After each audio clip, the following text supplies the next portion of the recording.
حضرت سیدنا عبداللہ بن الفرج العابد علیہ رحمۃ اللہ علیہ فرماتے ہیں، ایک مرتبہ مجھے کسی تعمیر کام کے لیے مزدور کی ضرورت پڑی۔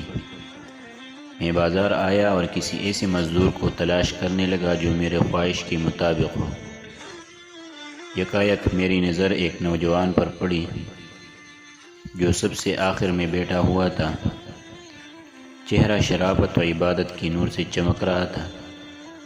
اس کا جسم بہت ہی کمزور تھا۔ اس کے سامنے ایک زنبیل اور رسی پڑی ہوئی تھی۔ اس نے اون کا جبہ پہنا ہوا تھا اور ایک موٹی چادر کا تہبند باندھا ہوا تھا۔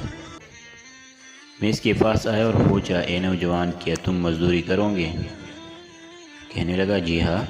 میں نے پوچھا، کتنے اجرت لو گے؟ اس نے جواب دیا، 1 درہم اور 1 دانق، یعنی درہم کا چٹا حصہ لوں گا۔ میں نے کہا، ٹھیک ہے، میرے ساتھ چلو۔ اور نوجوان کہنے لگے، جیسے ہی مؤذن ظہر کی اذان دے گا میں کام چھوڑ کر نمازی کی تیاری کروں گا اور نماز کے بعد دوبارہ کام شروع کروں گا۔ پھر جب عصر کی اذان ہوگی تو میں فوراً کام چھوڑ کر نماز کی تیاری کروں گا اور نماز کے بعد کام کروں گا۔ اگر تمہیں یہ شرط منظور ہے تو میں تمہارے ساتھ چلتا ہوں، اور نہ کوئی اور مزدور ڈھونڈ لو۔ میں نے کہا، مجھے تمہاری یہ شرط منظور ہے۔ میں اسے لے کر اپنے گھر آیا اور کام کی تفصیل بتا دی۔ اس نے کام کے لیے کمر باندھ دی اور اپنے کام میں مشغول ہو گیا اور مجھ سے کوئی بات نہیں کی۔ جب مؤذن نے ظہر کی اذان دی تو اس نے مجھ سے کہا، اے عبداللہ، مؤذن نے اذان دی ہے۔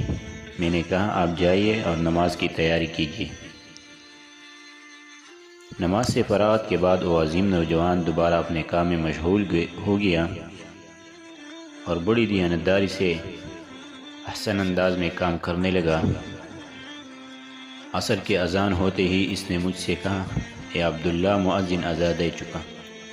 میں نے کہا، جائیے اور نماز پڑھ لیجیے۔ نماز کے بعد وہ دوبارہ کام میں مشغول ہو گیا اور غروب آفتاب تک کام کرتا رہا۔ پھر میں نے اسے طے شدہ اجرت دی اور وہ وہاں سے رخصت ہو گیا۔ کچھ دنوں کے بعد مجھے دوبارہ مزدور کی ضرورت پڑی تو مجھ سے میری زوجہ نے کہا، اسی نوجوان کو لے کر آنا، کیونکہ اس کے عمل سے ہمیں بہت نصیحت حاصل ہوئی ہے اور وہ بہت دیانتدار ہے۔ چنانچہ میں بازار گیا تو مجھے وہ نوجوان کہیں نظر نہ آیا۔ میں نے لوگوں سے اس کے متعلق پوچھا تو کہنے لگے کہ آپ اسی کمزور نحیف نوجوان کے بارے میں پوچھ رہے ہیں جو سب سے آخر میں بیٹھتا ہے۔ میں نے کہا، جی ہاں، میں اسی کے متعلق پوچھ رہا ہوں۔ تو انہوں نے کہا، وہ تو صرف ہفتہ کے دن آتا ہے، اس کے علاوہ کسی دن کام نہیں کرتا۔ یہ سن کر میں واپس آ گیا اور ہفتے کا انتظار کرنے لگا۔ پھر بروز ہفتہ میں دوبارہ بازار گیا تو میں نے اس پرکشش عظیم نوجوان کو اس جگہ موجود پایا۔ میں اس کے پاس گیا اور اس سے پوچھا کہ تم مزدوری کرو گے؟ اس نے کہا، جی ہاں، لیکن میری وہی شرائط ہوگی جو میں نے پہلے بتائی تھی۔ میں نے کہا، مجھے منظور ہے، تم میرے ساتھ چلو۔ وہ میرے ساتھ میرے گھر آیا اور میں نے اس کام کی تفصیل بتا دی۔ وہ بڑی دیانتداری سے پہلے کی طرح کام کرتا رہا اور اس نے کئی مزدوروں جتنا کام کیا۔ شام کو میں نے اسے طے شدہ اجرت سے زیادہ رقم دینا چاہی تو اس نے زائد رقم لینے سے انکار کر دیا۔ میں نے بہت اصرار کیا مگر وہ نہ مانا اور اجرت لیے بغیر ہی وہاں سے جانے لگا۔ مجھے اس بات سے بڑا رنج ہوا کہ وہ بغیر اجرت لیے ہی جا رہا ہے۔ میں نے اس کا پیچھا کیا اور بصدق عاجزی اسے اجرت دی۔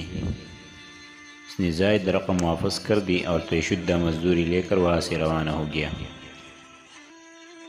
کچھ دنوں کے بعد جب دوبارہ ہمیں مزدور کی ضرورت پڑی تو میں ہفتہ کے دن بازار گیا اور اسی نوجوان کو تلاش کرنے لگا، لیکن وہ مجھے کہیں نظر نہ آیا۔ میں نے اس کے متعلق پوچھا تو لوگوں نے بتایا کہ وہ ہفتے میں صرف 1 دن کام کرتا ہے اور مزدوری میں 1 درہم اور 1 دانق یعنی درہم کا چٹا حصہ اجرت لیتا ہے۔ وہ روزانہ 1 دانق اپنے استعمال میں لاتا ہے۔ آج وہ بیمار تھا اس لیے نہیں آیا۔ میں نے پوچھا وہ کہاں رہتا ہے؟ لوگوں نے بتایا فلاں مکان میں رہتا ہے۔ میں وہاں پہنچا تو وہ ایک بڑھیا کے مکان میں موجود تھا۔ بڑھیا نے بتایا کہ یہ کئی دنوں سے بیمار ہے۔ میں اس کے پاس پہنچا تو دیکھا کہ وہ سخت بیماری میں مبتلا ہے اور اینٹوں کا تکیہ بنایا ہوا ہے۔ میں نے اسے سلام کیا اور پوچھا اے میرے بھائی کیا تمہارے کوئی حاجت ہے؟ کہنے لگا جی ہاں، مجھے تم سے ایک ضروری کام ہے، کیا تم اسے پورا کرو گے؟ میں نے کہا انشاءاللہ عز و جل میں تمہارے کام ضرور پورا کروں گا، بتاؤ کیا کام ہے؟ اس نوجوان نے کہا جب میں مر جاؤں تو یہ لوٹا اور زنبیل بیچ کر گورکن کو اجرت دے دینا اور کفن کے لیے مجھے میرے یہی اون کا جبہ اور چادر کافی ہے۔ مجھے اس لباس میں سپرد خاک کر دینا اور میرے جیب میں ایک انگوٹھی ہے اسے اپنے پاس رکھنا اور میرے تدفین کے بعد اسے میں امیر المومنین ہارون الرشید کے پاس لے جانا۔ جب ان کی شاہی سواری فلاں دن فلاں مقام سے گزرے تو انہیں کہنا میرے پاس آپ کی ایک امانت ہے، پھر انہیں یہ انگوٹھی دکھا دینا، وہ خود ہی تمہارے اپنے پاس بلا لیں گے، اور اس بات کا خیال رکھنا کہ یہ کام میرے تدفین کے بعد ہی کرنا۔ میں نے کہا ٹھیک ہے، میں تمہارے وصیت پر عمل کروں گا۔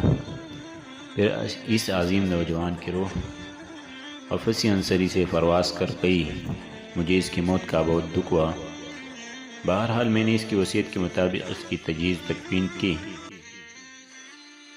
اور پھر انتظار کرنے لگا کہ خلیفہ ہارون الرشید کی سواری کس دن نکلتی ہے۔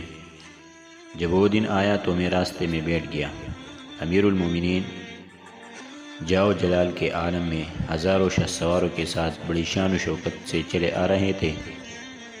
جب ان کی سواری میرے قریب سے گزری تھی میں نے بلند آواز سے کہا اے امیر المومنین، میرے پاس آپ کی ایک امانت ہے۔ پھر میں نے وہ انگوٹھی دکھائی۔ انہوں نے انگوٹھی دیکھ کر حکم دیا اسے ہمارے مہمان خانے میں لے جاؤ۔ میں اس سے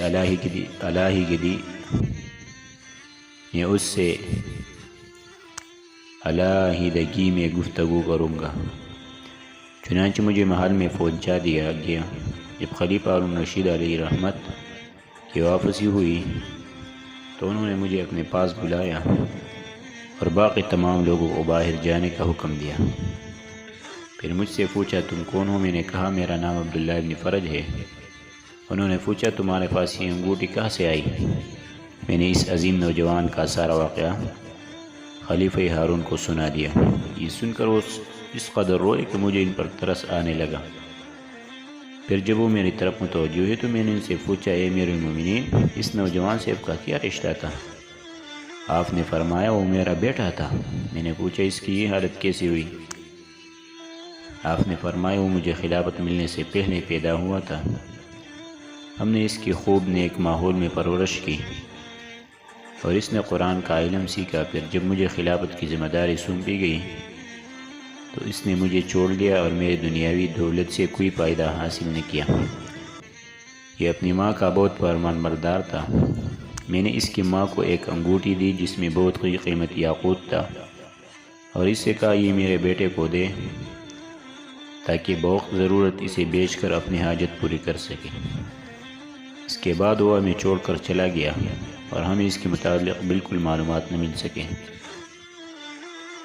آج تم نے اس کے متعلق بتایا ہے۔ پھر آپ رونے لگے اور کہا آج رات مجھے اس کی قبر پر لے چلنا۔ جب رات ہوئی اور ہم دونوں اس کی قبر پر پہنچے تو خلیفہ ہارون الرشید اس کی قبر کے پاس بیٹھ گئے اور زار و قطار رونا شروع کر دیا اور ساری رات روتے روتے گزار دی۔ جب صبح ہوئی تو ہم وہاں سے واپس آ گئے۔ آپ فرمانے لگے تم روزانہ رات کے وقت میرے پاس آیا کرو، ہم دونوں اس کی قبر پر آیا کریں گے۔ چنانچہ میں ہر رات ان کے پاس جاتا، وہ میرے ساتھ قبر پر آتے اور رونا شروع کر دیتے، پھر واپس چلے جاتے۔ حضرت سیدنا عبداللہ فرماتے ہیں مجھے معلوم نہیں تھا کہ وہ نوجوان خلیفہ ہارون الرشید کا شہزادہ تھا۔ مجھے تو اس وقت معلوم ہوا جب خود امیر المومنین ہارون الرشید نے بتایا کہ وہ میرا بیٹا تھا۔